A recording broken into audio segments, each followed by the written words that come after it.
नमस्कार मित्रमंडळींनो. तर आपल्या चॅनलवर नवीन असाल तर चॅनलला सबस्क्राईब करून घ्या. तर आजच्या भागामध्ये इकडे आता जी सावी आहे तिचं घरी स्वागत होतं आणि आता जी सावी आहे ती आता दामिनीला बघून नुसती लपत राहते आणि आता ती दामिनीला बघून लपत असते. धैर्य म्हणतो, "गं सावी, काय होतंय?" तर आता तो लगेच सावीचा हात पकडतो आणि तिला तिथून घेऊन जातो. दामिनी म्हणते की या मुलीला कुणाला काही सांगायच्या अगोदर मला हिचं काहीतरी करावं लागेल असं म्हणत असतो धैर्य.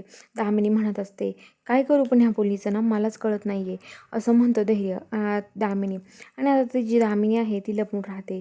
तर इकडे आता जो धैर्य आहे, धैर्य आता म्हणतो की हे बघा, आता मी काही करून आहे ना सावीला आता सरप्राईज देणार आहे. धैर्याने आता एक रूम सजवलेली असते. त्या रूममध्ये पूर्ण डेकोरेशन वगैरे केलेलं असतं आणि आता त्या रूममध्ये धैर्य आता सावीला डोळे झाकून घेऊन येतो आणि सावी डोळे उघडून बघते तर सावी म्हणते, "वाव, खूप छान आहे. मला एवढी सारी खेळणी कुणाची आहे? माझीच आहे का?"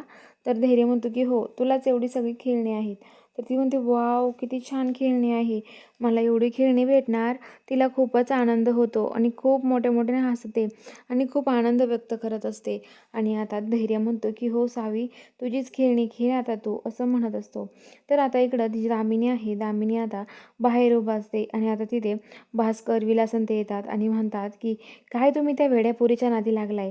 कशाला आणलंय तिला इथे?" असं म्हणतात. तर आता दामिनी म्हणते, "हे बघा, इथून पुढे सावीला कुणीही वेडं म्हणायचं नाही या. माझ्या मुलीसारखी आहे ती. तिला जर कुणी वेडं म्हणलं तर मी सोडणार नाही एकेकाला," असं म्हणते आणि रडायचं नाटक करते. तर आता धैर्य हे सगळं बघून धैर्याला वाटतं की आता आई पण चांगली झाली आहे. आई पण आता सावीच्याबद्दल असं हे नाही करू शकत. आईला पण माहिती सावी खरंच खूप चांगली आहे. तर आता लगेच धैर्य म्हणतो की "आई, काळजी करू नको, रडू नको तू." तर आता दामिनी म्हणते की "नाही सोडणार मी कुणालाच. असं का वागतायत माझ्या सावीसोबत? माझी सावी वेडी नाही आहे."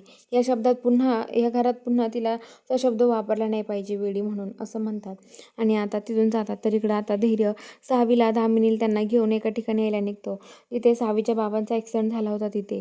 तिथे आणतो आणि आता लगेच जी सावी आहे ती त्या पुतळ्याला गाडीने उडवतात. तेव्हा बघून सावी लगेच बघते तर तिला आठवतं तिचे पप्पा. ती म्हणते, "पापा, पप्पा," आणि पळत येते तिकडे. आणि आता दामिनीकडे राग बघते कारण तिला आठवतं दामिनी त्या गाडीत बसलेली होती. तर चला बघूया आता पुढील भागात काय ट्विस्ट असणार आहे. बघायला चॅनलला सबस्क्राईब करा.